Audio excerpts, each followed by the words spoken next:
Hello and welcome to CVR News Network. You are watching CVR English, World 360, and I am Sandeep.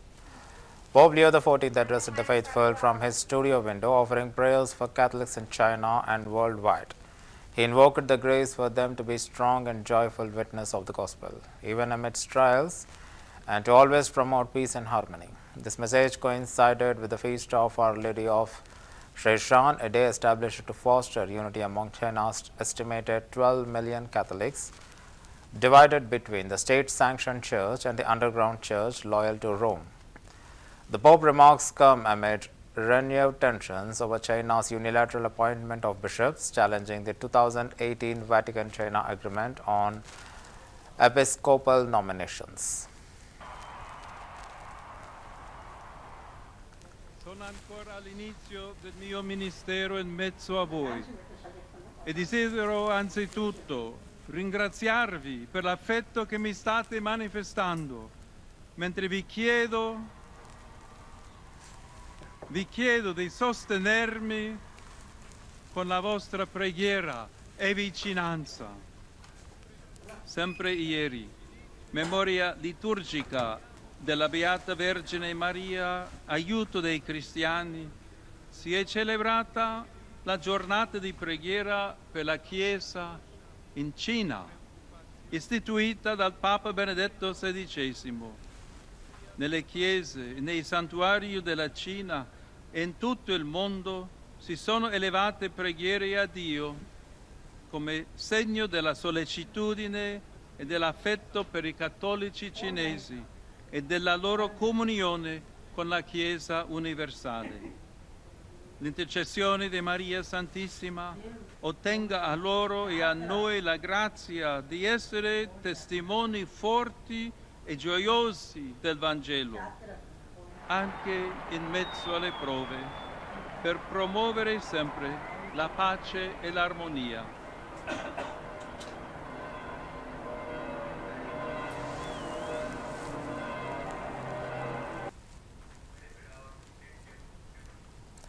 Thousands gathered across the U.S. to mark the 5th anniversary of George Floyd's murder, renewing calls for racial justice and police reform.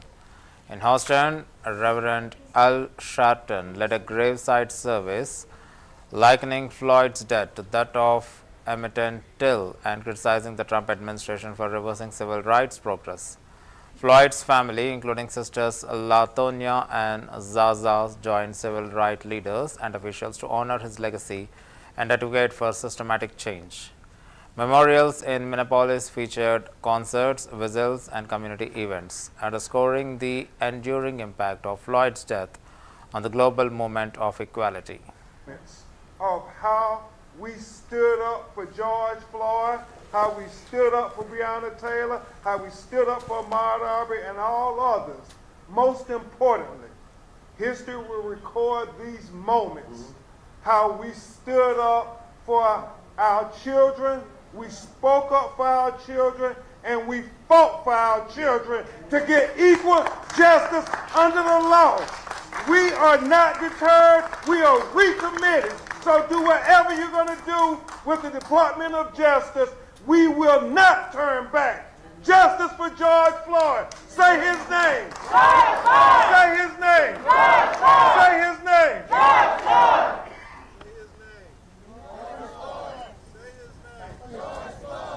It was 1955 when they started the Montgomery bus boycott. We didn't get the Civil Rights Act in Congress until 1964. They kept fighting for 9 years, and they never gave up. And we 5 years later will not give up. They can cancel consent decrees, but they can't stop us from implementing them. The mayor of Minneapolis said they're going to abide by it anyway. We're going to keep the pressure on. In Georgia's name, policing will not be the same in the United States of America. President Donald Trump announced a delay in implementing a proposed 50% tariff on European Union imports, shifting the deadline from June 1st to July 9th. This decision followed a phone conversation with European Commission President Ursula warned their Leyen, who requested additional time for the trade negotiations. The initial tariff announced had unsettled global market, but the postponement led to the rebound in U.S. stock futures and European equities, reflecting investor optimism about the potential resolutions. Spoke to European Commission President von der Leyen. Did you discuss the 50% tariffs, and did you agree to reduce? She just called me, as you know, and she asked for an extension on the June 1st date. And she said she wants to get down to serious negotiation because I've told you specifically, haven't I told anybody that would listen? They have to do that. And we had a very nice call, and I agreed to move it. I believe June 9th would be, July 9th would be the date. That was the date she requested. Could we move it from June 1st to July 9th? And I agreed to do that. And that she said we will rapidly get together and see if we can work something out. Yeah, I'll give you an update. I'm not happy with what Putin's doing. He's killing a lot of people, and I don't know what the hell happened to Putin. I've known him a long time, always gotten along with him, but he's sending rockets into cities and killing people, and I don't like it at all, okay?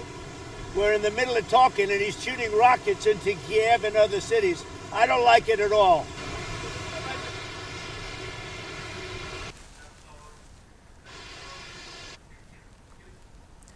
An Israeli airstrike targeted Fahmi al-Jarwajwi school in Gaza City, which was sheltering displaced families, resulting in at least 33 deaths and over 55 injuries, including women and children. The Israeli military claimed the school was being used by militants, but local officials emphasized the civilian toll. This incident is a part of the broader conflict that has led to over 54,000 Palestinian deaths since October 2023, with approximately 90% of Gaza's population displaced. Gaza's government media office reports that Israeli forces now control about 77% of the enclave, raising concerns over humanitarian access and civilian safety.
U.S. Homeland Security Secretary Christine visited Jerusalem's Western Wall, offering prayers and placing a note in the memory of two Israeli embassy staffers recently killed in Washington.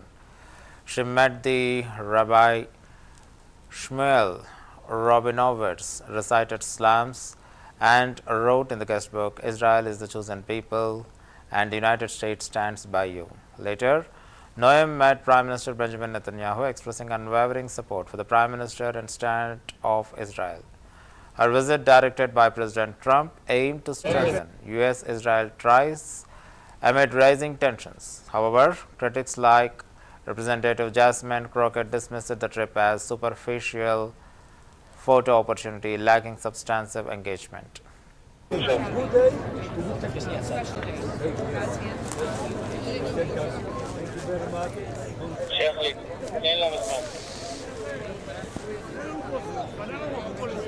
צמדו בבקשה לגדר.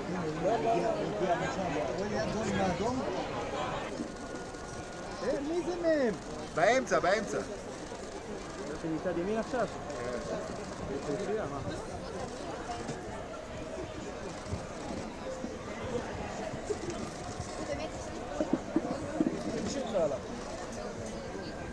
אפשר להוריד טלפונים? איפה? להוריד טלפונים. תנועה כמו לא יודע מה. מג"ב, קחי אחורה קצת. שוטרת. מג"ב.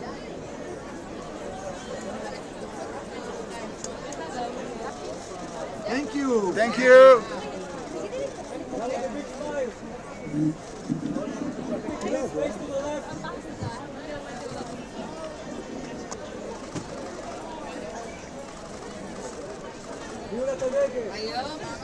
תביאו לה את הדגל. Thank you. זוזי, זוזי, זוזי. זוזי, את לא יכולה.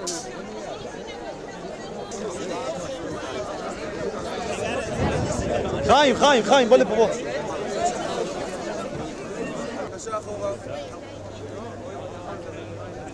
אחורה, אחורה, חבר'ה, אחורה.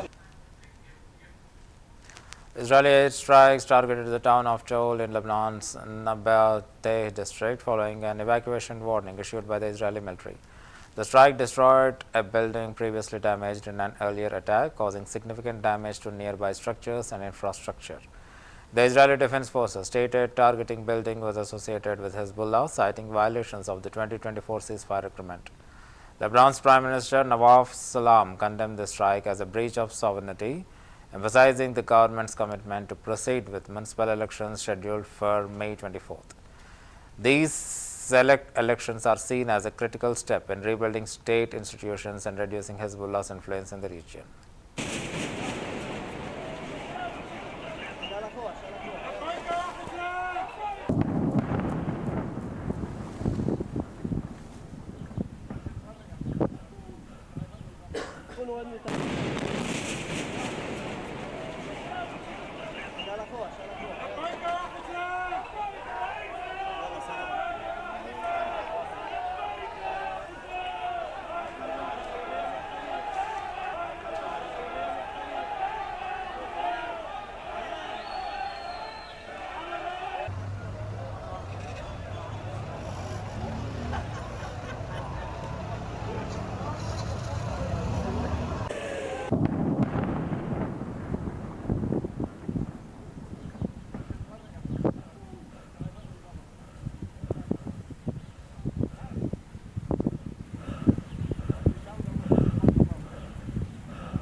محمد يكون ودني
Well,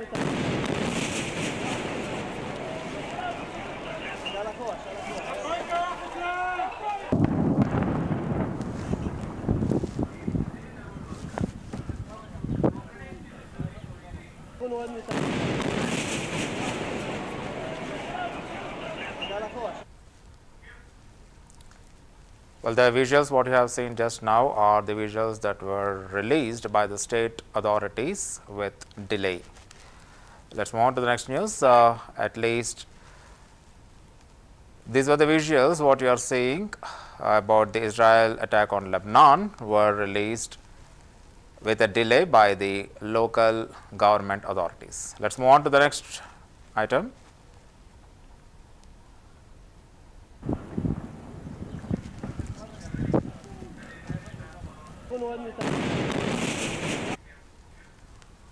At least 11 people are hospitalized following shooting on Sunday night local time in South Carolina Beach Riverside. The shooting incident in Little River, about 20 miles northeast of Myrtle Beach, occurred around 9:30 p.m. on Sunday, according to a statement posted by the Horry County Police on the social media. The Horry County Police Department has yet to disclose the conditions of the individuals injured in the Little River shooting. According to the police updates shared on social media, investigators were receiving reports of additional victims arriving at hospitals via private vehicles.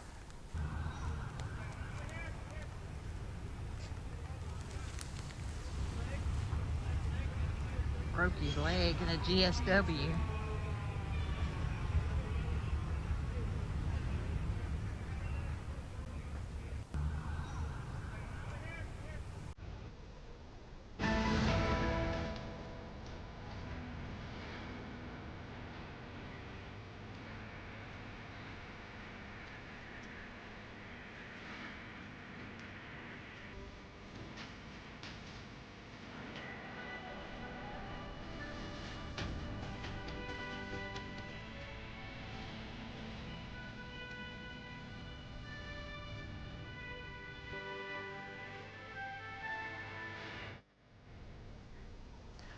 Yes, President Donald Trump expressed anger at Russian President Vladimir Putin, saying he was not happy about Russia bombing Ukraine and accused them of sending rockets and killing people. Trump also spoke about the Harvard University, saying he wants to reduce the number of the foreign students studying there.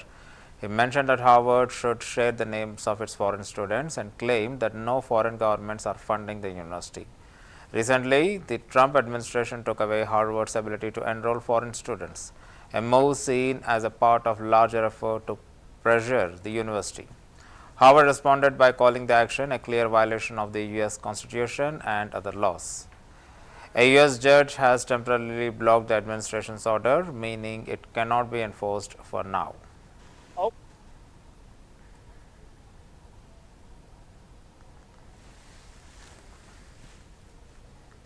We're in the middle, always gotten along with him, but he's sending rockets into cities and killing people, and I don't like it at all, okay? We're in the middle of talking, and he's shooting rockets into Kiev and other cities. I don't like it at all.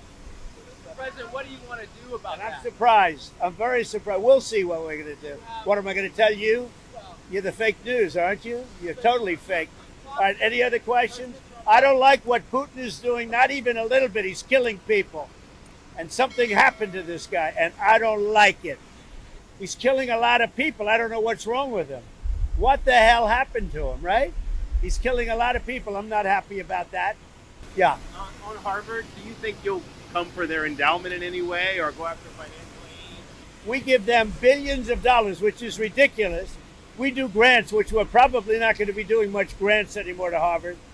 But they're at 31%, but they refuse to tell us who the people are. We want to know who the people. Now, a lot of the foreign students we wouldn't have a problem with. I'm not going to have a problem with foreign students, but it shouldn't be 31%. It's too much because we have Americans that want to go there and to other places, and they can't go there because you have 31% foreign. Now, no foreign government contributes money to Harvard. We do. So why are they doing so many? Number one. Number two, we want a list of those foreign students, and we'll find out whether or not they're okay. Many will be okay, I assume. And I assume with Harvard, many will be bad. And then the other thing is they're very anti-Semitic. Russia launched its most extensive aerial assault since the onset of the Ukraine war, deploying 298 drones and 69 missiles across multiple cities, including Kiev, Kharkiv, and Odessa. Ukrainian forces intercepted 266 drones and 45 missiles. However, the attack resulted in at least 12 civilian deaths and over 60 injuries. President Volodymyr Zelensky condemned these strikes and criticized the international community's muted response, urging for intensified sanctions against Russia. Former President Donald Trump labeled Russian President Vladimir Putin as absolutely crazy for escalating the conflict, expressing concerns over the increasing aggression despite ongoing peace efforts.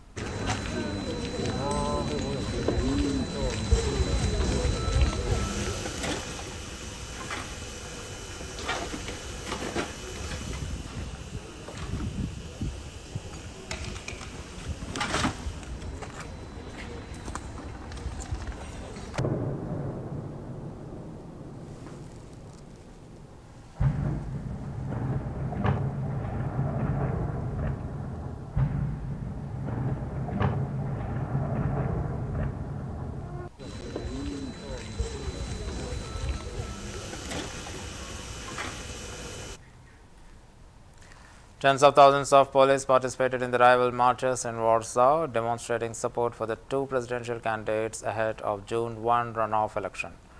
Rafal Trzaskowski and the pro-European mayor of Warsaw and the candidate of the Civic Coalition addressed approximately 140,000 supporters, emphasizing the importance of the democratic reforms and strengthening the ties with the European Union. Romanian President-elect Nicosor Dan joined Trzaskowski's rally, expressing solidarity and a shared vision for a united Europe. In contrast, Karol Nawrocki, backed by the Conservative Law and Justice Party, rallied around 50,000 attendees, promoting national sovereignty and traditional values. Recent polls indicate a tight race, with both candidates tied at 46.3%, making an outcome highly uncertain. The election is seen as a pivotal for Poland's future direction, particularly concerning judicial reforms, civil rights, and relations with the European Union.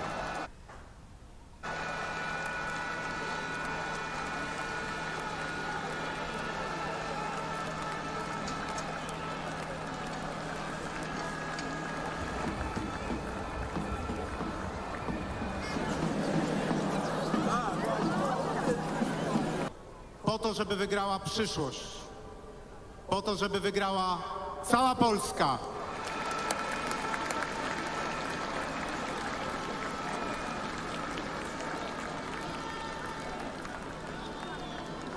Am venit în Polonia ca prieteni pentru că avem tydzieni temu wygrała cała Rumunia, za tydzień wygra cała Polska.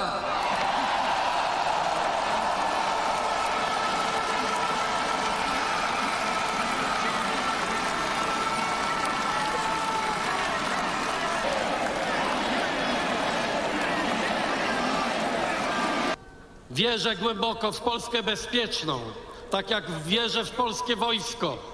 Wierzę w naszą siłę, w siłę, która odstraszy każdego potencjalnego napastnika.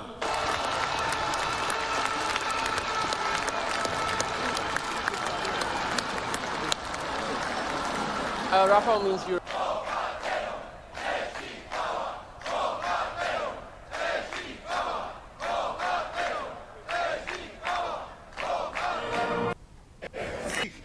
którzy nie chcą, aby ideologii, wolność funkcjonowania i dzielenia się swoimi opiniami. The all-party delegation spearheading India's diplomatic outreach against Pakistan-sponsored terrorism, led by Congress MP Shashi Tharoor, was warmly welcomed by the members of the Indian diaspora at a hotel in Georgetown. Addressing a gathering, Tharoor said, "We have come as a part of an all-party series of delegations to travel to different regions of the world and to explain our point of view on the recent events. Today, however, is the first four-country visit, and we are starting with Guyana. The visit marks the beginning of a broader international effort to highlight India's stance on terrorism and garner global support." Thank you all for your warm welcome. We have come, all of us, as part of a all-party series of delegates named by the Prime Minister to travel to different regions of the world and to explain our point of view on recent events, sadly, being more than apart. We have literally made this the first stop. We were in New York in transit last night, and there we stopped at the 9/11 Memorial in order to show our solidarity with victims of terrorism in that city. I think this is something which unites many of us from around the world. Many nationalities had victims in that attack, including Indians died in New York on 9/11. And so it was an important message for us to go show our solidarity. And then while we were there, anyway, waiting for the flight to come, we also had a meeting with a number of American public opinion shapers, including people from the Indian American diaspora. Today, however, is the first full country visit. We're starting with Guyana. I wish you all a very happy Independence Day, a day in advance. We will be in Berbice for the President's speech tonight at midnight. And we are having meetings with him, with the Prime Minister, the Vice President, other ministers, Foreign Minister, obviously. We're also hoping to see some MPs, because we are all MPs. We'll have a chance to talk to them. My colleague is already addressed the university. We would like to interact with as many as possible in the time available. But then we leave on 26th night, 27th morning to Panama. From Panama we go to Colombia, and from Colombia we go to Brazil. And we finally end up back in the United States on the 3rd of June. This is in Washington, where the US Congress is currently in recess for the Memorial Day holiday. But they're only back on the 3rd of June. We'll also arrive on the 3rd of June. And then we'll have a lot of meetings on Capitol Hill and with the administration. So it's a busy program, but our message is very clear. We have to stand against terrorism wherever it comes. We have to not only bring the evil killers to justice, but we must also seriously challenge those who are financing them, training them, equipping them, directing them to do their evil deeds. And this is something India has suffered now for 4 decades. It's not a new phenomenon, but we have now reached it.